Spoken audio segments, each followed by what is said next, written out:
Buen día, Buen- República Oriental del Uruguay. Espero que te encuentres bien. Buen día, Ramón Villa. ¿Cómo estás? ¿Andás bien?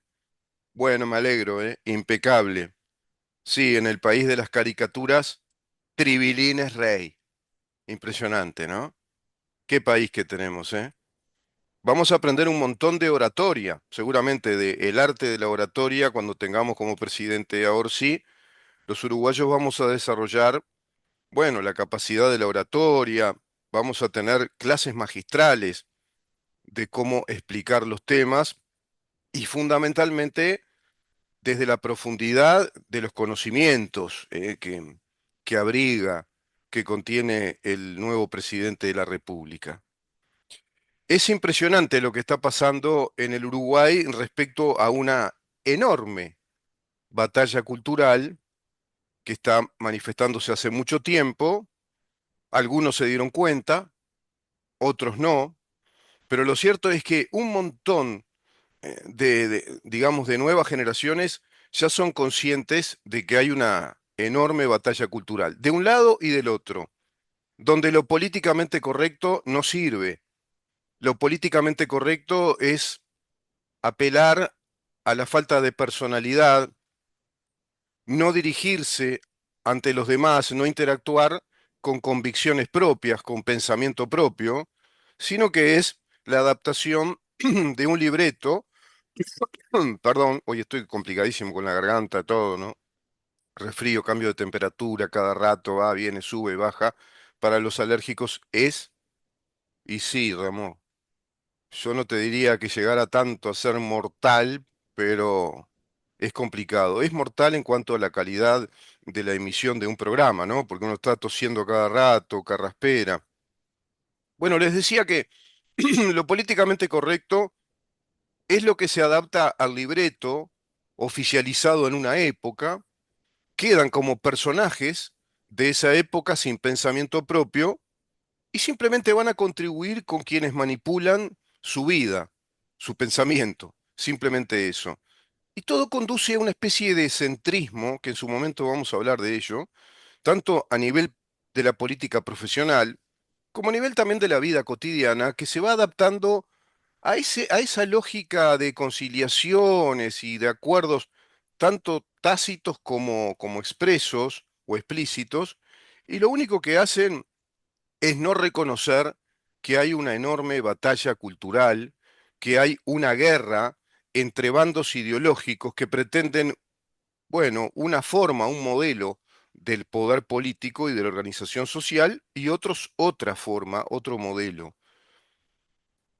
Muchos se ubican en una tercera opción, como que ambas formas en estos momentos del mundo no son ni buenas ni malas, o que las dos son malas.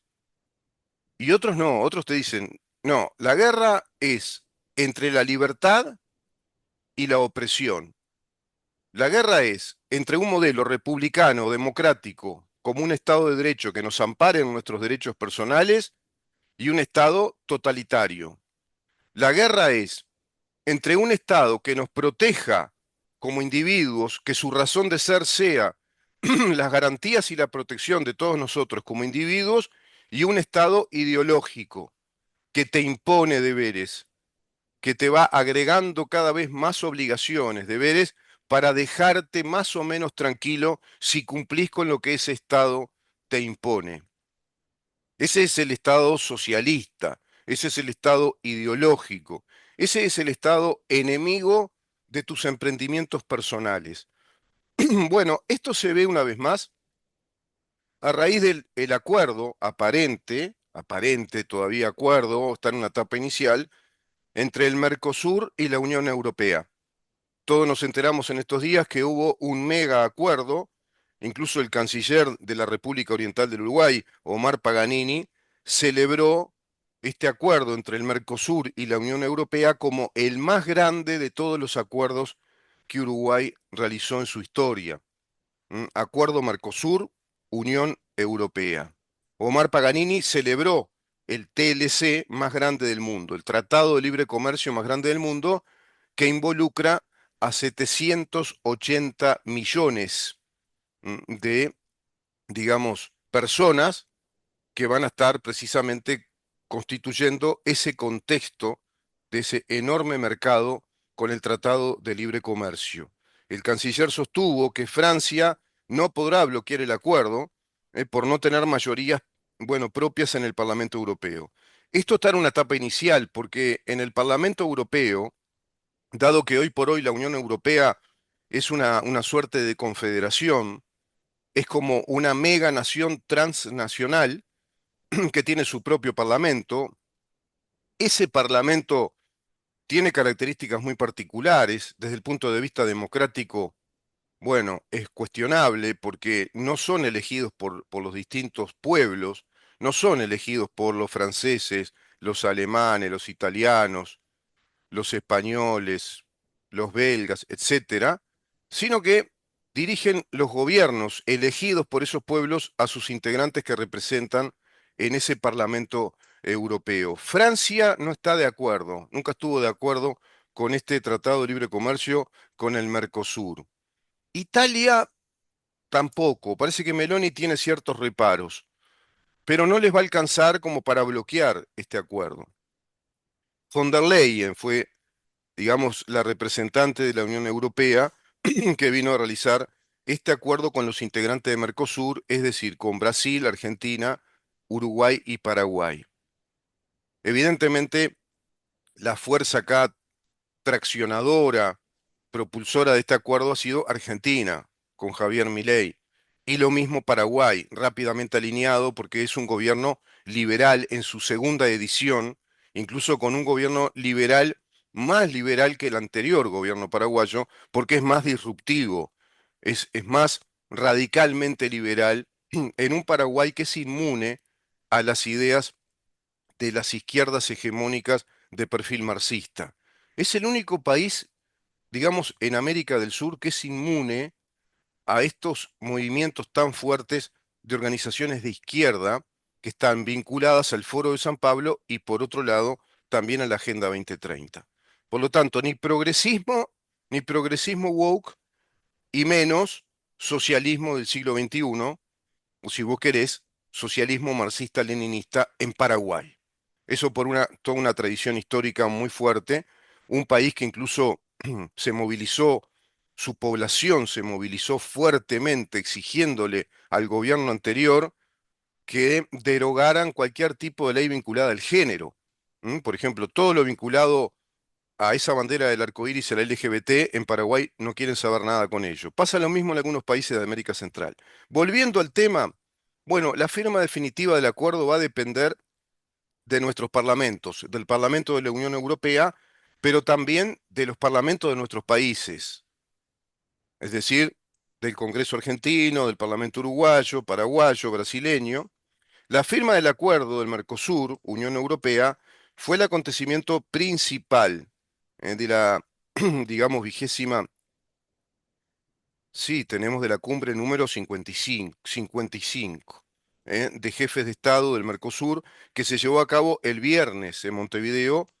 Es un hito histórico para la relación entre ambos bloques, tanto a nivel comercial como a nivel político. Tanto a nivel comercial como a nivel político, y sobre todo luego de más de 2 décadas. Estuvieron negociando más de 2 décadas de negociaciones para sellar un tratado de libre comercio. Es evidente que la situación de guerra que está enfrentando Europa la lleva a esta necesidad. La, la fuerte imposición de productos muy desventajosos para Europa desde China, la guerra que plantea ya hace años Rusia-Ucrania, la situación del yihadismo que va avanzando hacia Europa, la intranquilidad de esos gobiernos y esa población, todo, todo ello ha llevado a que Europa tome la decisión de hacer un tratado de libre comercio, en este caso con el Mercosur. Hay cambios, evidentemente, en los lineamientos del mapa geopolítico mundial. A partir de la presidencia de Javier Milei ocurrió un cambio enorme, una disrupción política desde nuestro continente y a través de un país que es muy importante en el mundo como Argentina, ocurre una disrupción prácticamente, yo te diría sacarle prácticamente, es una disrupción contrarrevolucionaria de un proceso hegemónico revolucionario de terroristas contra nuestros estados de derecho, como está ocurriendo en América Latina, y particularmente en Argentina ocurría con el kirchnerismo o ya el llamado kirchnerato, un régimen populista, revolucionario, mafioso, ladrón, que va quedando muy claro con la justicia argentina determinando las penalidades, las sanciones penales a distintos integrantes de ese gobierno y particularmente a su líder, ¿no? A la organizadora, líder de esa gran organización para delinquir, como lo es Cristina Fernández, ex de Kirchner. Evidentemente, Milei plantea un cambio enorme de paradigmas y nada más y nada menos que la recomposición de un proyecto constitucional de esa Argentina de acuerdo a la constitución vigente pero no aplicada, que es la constitución del año 1854, atribuida a la mentoría, a la creación de un genio, filósofo, escritor, abogado, jurista, bueno, constitucionalista como fue Juan Bautista Alberdi, liberal, por supuesto, un liberal profundo, un liberal filosófico, político, en lo económico, como lo fue Juan Bautista Alberdi, quien con otros constituyentes elaboraron esa constitución republicana, democrática, federal, de democracia representativa y un modelo liberal en lo político y en lo económico. Esa Argentina va a ser destruida por el peronismo y desde el año 1948 en adelante va a ser prácticamente cooptada, tomada por sucesivos procesos populistas, disrupciones populistas unas con otras.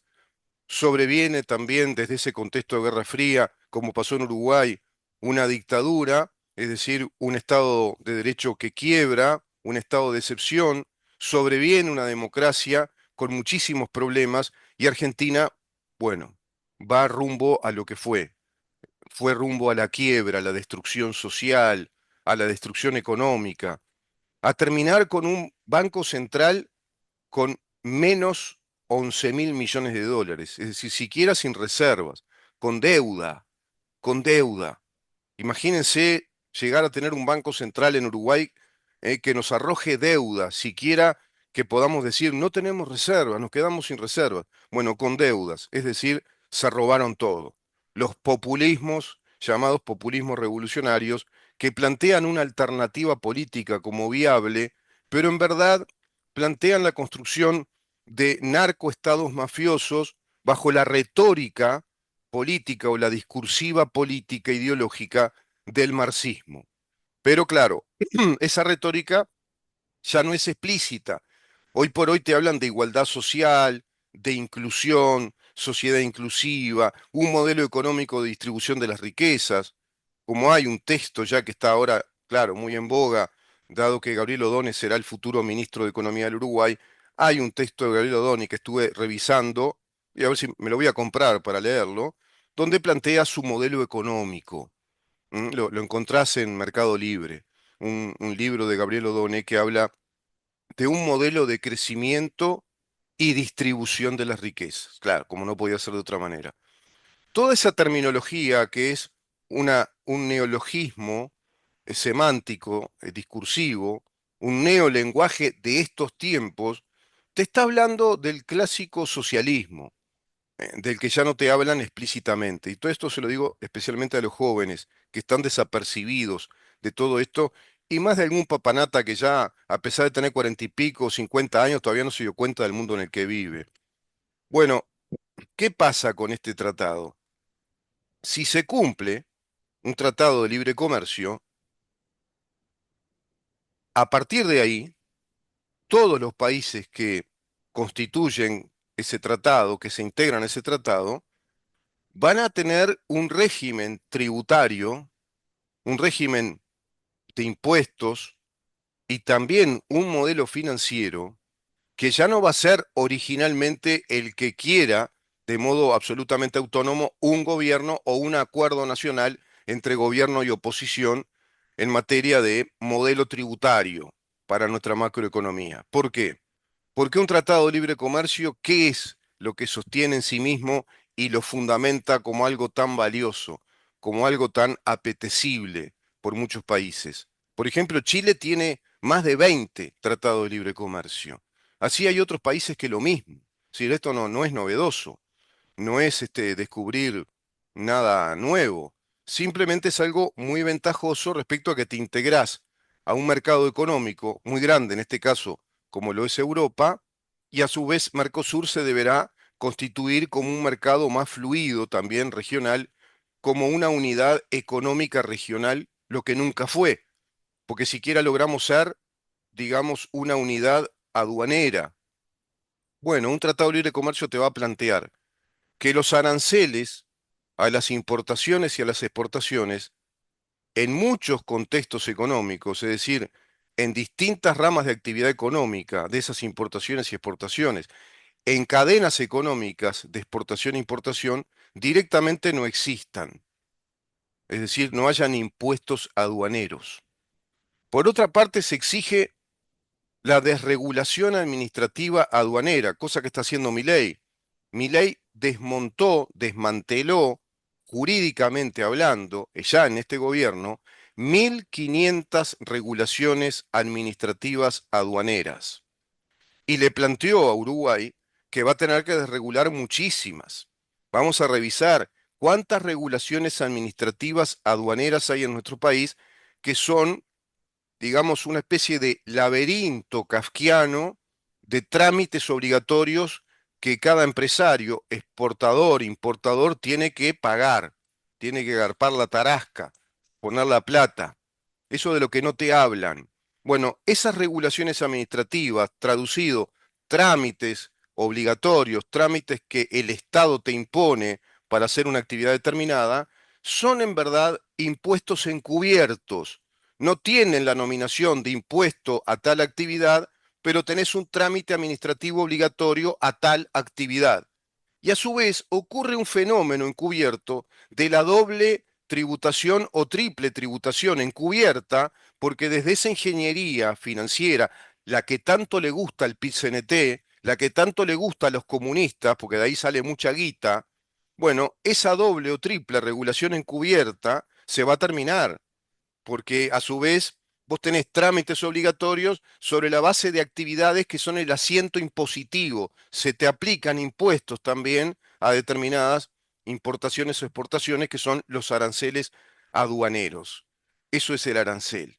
Es un gravamen, un impuesto para que vos tengas el derecho de importar o de exportar. Fíjate que si eso se va, se abaratan muchísimo los costos y crece la competitividad.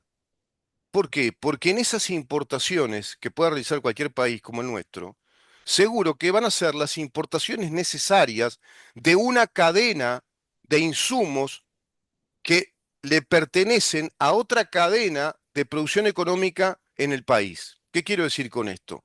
Que se van a importar insumos industriales, materia prima, para poder elaborar producto, para valor agregado, para elaborar un producto que se va a hacer en Uruguay porque empresas se van a instalar acá, dado que Uruguay integra un TLC junto a Argentina, Paraguay, a Brasil, y nada más y nada menos que con la Unión Europea.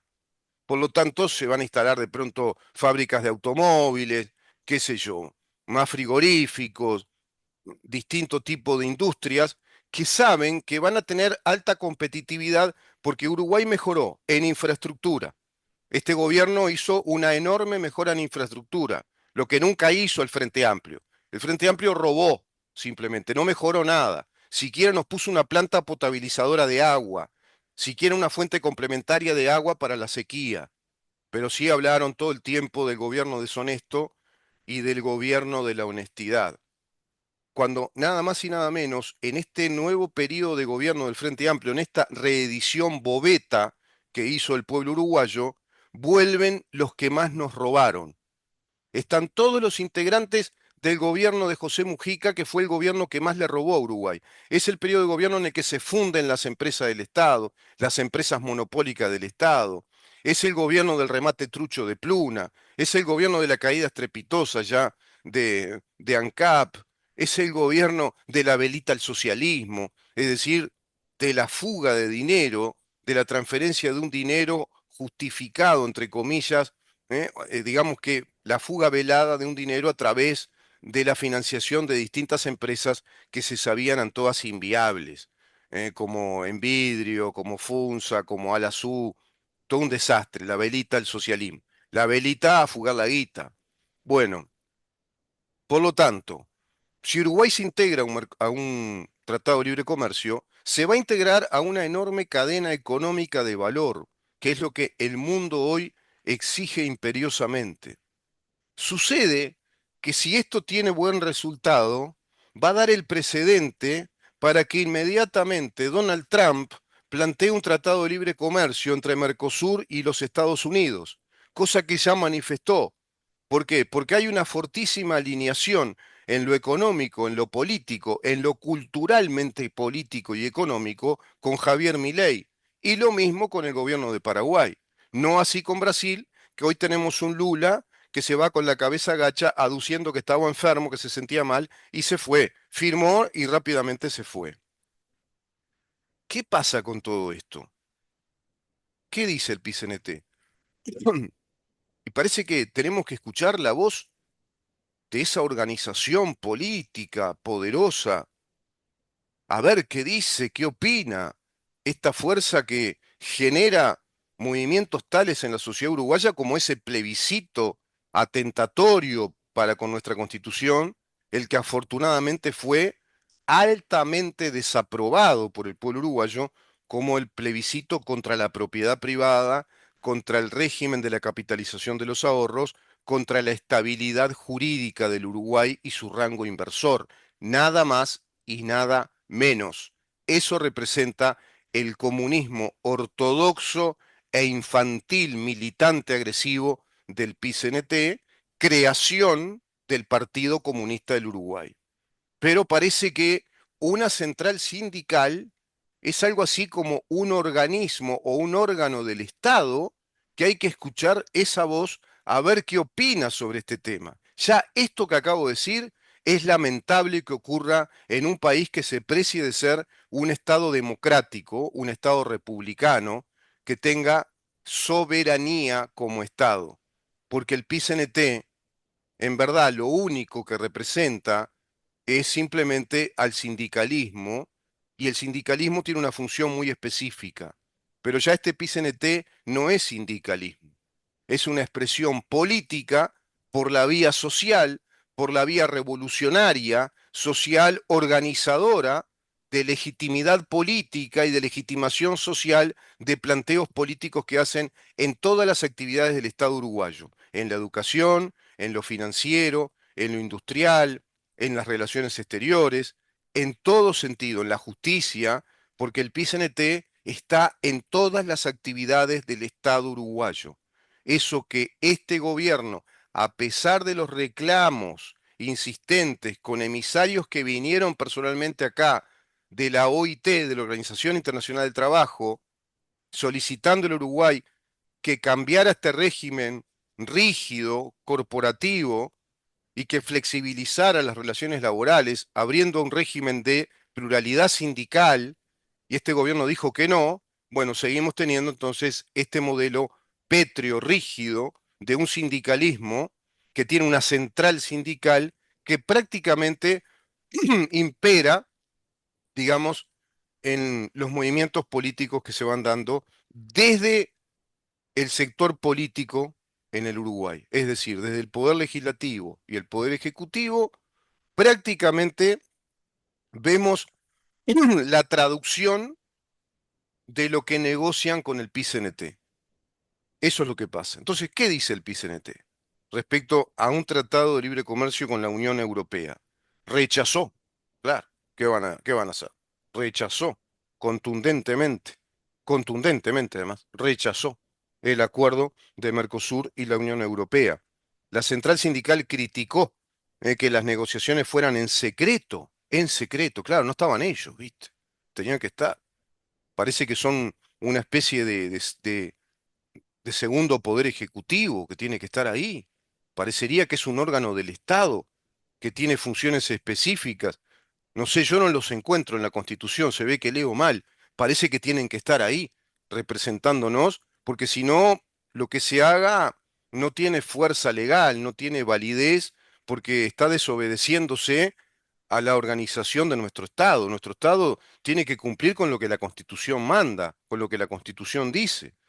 Pero yo no lo encuentro, ¿sabes? Si ustedes tienen algún ejemplar de la Constitución en la que nos explique a texto expreso que el PICNT es un organismo del Estado que debe estar en las negociaciones en términos de Cancillería, en cualquier tipo de negociaciones con el exterior, en relaciones internacionales, si me explican que el PICNT tiene que, digamos, elaborar el presupuesto nacional, que es obligatorio, es preceptivo que el PICNT elabore el presupuesto nacional. Desde la Constitución estoy hablando, pásenme esa edición constitucional, porque las que yo tengo varias, no encuentro nada. La central sindical criticó que las negociaciones fueran en secreto y a espaldas de los trabajadores. Aclaro, espalda, porque el PCNT te plantea que representa a todos los trabajadores. Qué raro que acá no dicen a todos los trabajadores y trabajadoras, ¿no? Acá, claro, la calentura lo lleva a abreviar y se olvidan del lenguaje inclusivo. Bueno, cuestionó los términos actuales del acuerdo, cuáles son los productos uruguayos, y esto fue el mismo argumento del tribunal inquisidor del radical marxista-leninista Gargano contra Tabaré Vázquez, ¿se acuerdan? Dijo exactamente los mismos argumentos cuando Tabaré Vázquez quiso ir a un TLC con los Estados Unidos. No, de ninguna manera, porque esto plantea profundas asimetrías y no sabemos qué productos se van a negociar y seguro que van a afectar a producción nacional, que se va a ver muy afectada por el TLC. Toda una grosera mentira. Es toda una grosera mentira. Porque un tratado de libre comercio lo que te plantea es simplemente modificar toda la estructura arancelaria, impositiva de ese país para que pueda fluidificar esos negocios y sean cada vez más competitivos en una tarea de colaboración económica desde esas cadenas económicas que se empiezan a entrelazar entre los países que tienen tratados de libre comercio. Pero ¿qué pasa con todo esto? Si Uruguay firma un tratado de libre comercio, uno solo que firme, va a mejorar muchísimo en lo que hace a la competitividad, pero a su vez ya va a cambiar necesariamente, a modificar toda la estructura de la política tributaria, la legislación tributaria que a ellos no les sirve. Esa parte no te la cuentan. A ellos no les sirve que Uruguay tenga que bajar impuestos, tenga que quitar un mundo de aranceles, tenga que bajar el umbral de las regulaciones administrativas para hacer competitiva la relación que haya entre Uruguay y los países de Europa, como los países de Mercosur, porque integrarán una comunidad económica a través de un tratado de libre comercio. ¿Se entiende cómo es? Pero claro, saltan rápidamente a meter el miedo, el catastrofismo. Esto puede estropear, dicen, por ejemplo, no sé dónde lo sacaron, la industria de los lácteos. Cuando los lácteos ya los estropearon, Abdala, los estropearon ustedes, los estropearon con todo el negociado que hicieron con Venezuela, fundiendo a gran cantidad de empresas lácteas que se tuvieron que ir, quedando, bueno, endeudados un montón de tambos a los que les hicieron producir productos, precisamente, valga la redundancia, lácteos, les hicieron exportar hacia Venezuela, desviando los mercados naturales que tenían, y bueno, los clavaron en cientos de millones de dólares con esas exportaciones a Venezuela que nunca las pagó, que fue a través de Mujica y fue a través del Pato Celeste y aquellas negociaciones con un emisario que era como una especie de agente de negocios, de modo inconstitucional. Bueno, otra vez lo mismo. PICNT entonces, y a través de arroba Marcelo Abdala, PICNT, rechaza de manera contundente el acuerdo entre el Mercosur y la Unión Europea, que los líderes de los bloques regionales anunciaron el viernes por la mañana en una jornada histórica. La pregunta es, ¿qué pasará con este nuevo Parlamento que tendremos a partir del 1 de marzo? ¿Qué pasará con un poder legislativo bien dividido en en la Cámara de Diputados? Tenemos un cambalache, es directamente el cambalache de Discépolo, porque tenemos por un lado una gran cantidad de diputados de la coalición de gobierno y por otro lado una gran cantidad de diputados del Frente Amplio, pero también tenemos diputados de Gustavo Salle, que se plantea como el outsider del sistema político uruguayo, claro, muy hacia la izquierda, por supuesto es un hombre de izquierda, pero que a su vez tiene una retórica, una discursiva anti-coalición de gobierno y anti-Frente Amplio. Sin embargo, fue el tipo que más campaña hizo en pos de ese plebiscito inconstitucional y atentatorio como fue el plebiscito del PIS-CNT. Entonces, ojo, atente al lupo.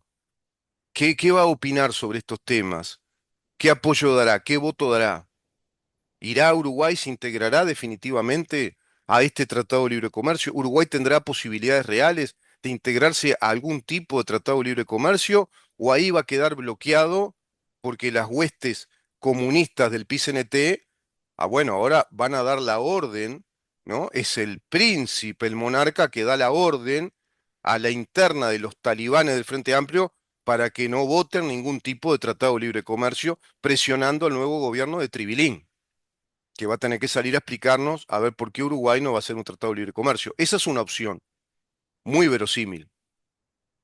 Y por otro lado tenemos un Senado donde están las cosas muy divididas. Está absolutamente dividido, mitad y mitad. Si la coalición de gobierno, que va a pasar a ser oposición, se pone firme con todos los temas que han hecho bien, con todo el territorio que hemos ganado en lo financiero, que hemos conquistado respecto a estos ajustes que se hicieron, dándonos estabilidad económica y crecimiento, dándole a Uruguay un rango inversor el más alto de su historia, haciendo un crecimiento o promoviendo un crecimiento del Producto Bruto Interno como nunca ocurrió, que desde llegar al gobierno con un 56.000 millones de dólares de Producto Bruto Interno, estamos hoy en 75.000 millones de dólares de Producto Bruto Interno, con una deuda que no creció, es mentira, no hay crecimiento de la deuda, Odone, pero ya están planteando ciertos escenarios catastróficos para justificar la escalada impositiva, porque tenemos que financiar la intendencia que está fundida, tenemos que financiar la intendencia de Montevideo y la de Canelones, que están fundidas, tenemos que financiar a más compañeros que hay que integrar en este ejercicio nepótico, es decir, desde ese nepotismo, desde ese clientelismo, tenemos que meter más funcionarios dentro del Estado. Entonces, ¿cómo financiamos eso? ¿Crearán algún ministerio al final, como están las bases programáticas? ¿Vendrá algún ministerio nuevo? Bueno, eso hay que pagarlo. También todos los uruguayos tenemos que contribuir con la tarasca, con la guita. Tenemos que pagarlo, porque es por transferencia económica por vía impositiva. Subirán las tasas impositivas y todo eso lo permitirá la coalición de gobierno convertida o devenida ahora en oposición en el Senado. Porque si en el Senado la coalición de gobierno devenida en oposición dice, no, esto que conquistamos, todo esto que Uruguay le da estabilidad económica, nos da una estabilidad macroeconómica, nos permite un gran rango inversor, es lo que estimula las inversiones. En un mundo que está alineado hoy por hoy ya, desde Donald Trump, desde Bukele, Javier Milei, la Unión Europea que se avivó, Paraguay y otros países que seguirán sumando, porque seguramente sobrevendrá el éxito político de Bolsonaro en Brasil, creo que al cabo de 2 años ahora, y así sucesivamente se le cae a pedazos el gobierno a Boric. Bueno, el mundo se va alineando necesariamente, incluso China quiere esas cosas, a un mercado cada vez más libre, a las exoneraciones impositivas, a los estímulos de la inversión y a un régimen muy fuerte de protección a las inversiones, que tiene que ver con todo este conjunto de medidas. Por lo tanto, nosotros no vamos a votar impuestos nuevos, no vamos a votar incrementos de tasas impositivas y además, bueno, estamos recontra enojados porque ustedes impiden que Uruguay crezca haciéndole caso a las hordas, a los orcos comunistas que dicen otra vez que no a un tratado de libre comercio. ¿Qué gobierno vendrá? Cargadísimo de incertidumbres. Es así. Vamos a una pausa y continuamos.